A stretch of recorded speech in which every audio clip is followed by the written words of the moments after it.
ఆ body movement అయితే, ఆ తినే తీరు అయితే, మనం తినేటప్పుడు మనకి స్లోగా తిన్నాం అనుకోండి, స్లోగా నవిలి నవిలి చెప్పేవాళ్ళు మన పూర్వీకులు, నిదానంగా తినాలి, నవిలి నవిలి తినాలి అని.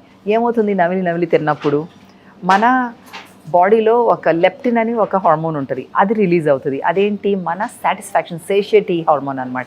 ఓ తిన్నాను, నాకు ఆనందంగా ఉందని చెప్పేస్తుంది. అదే నువ్వు గబగబా తినేస్తుంటే దానికి ఛాన్స్ లేదు అది రిలీజ్ అవ్వటానికి. సో నువ్వు ఇంకా తింటానే ఉంటావు, నీకు తిన్న ఫీలింగ్ కానీ కడుపు నిండిన ఫీలింగ్ కానీ రాదు. సో అలాంటి మైండ్ఫుల్నెస్ అన్నది పెరగాలి.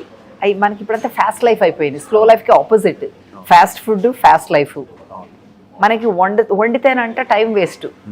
మనకి ఇలాంటి షాపుల్లోకి వచ్చి కూరగాయలు కొనుక్కునే వాళ్ళు చాలా తక్కువ మంది, ఎక్కువ మంది వాళ్ళ పని వాళ్ళని డ్రైవర్ని పంపిస్తారు.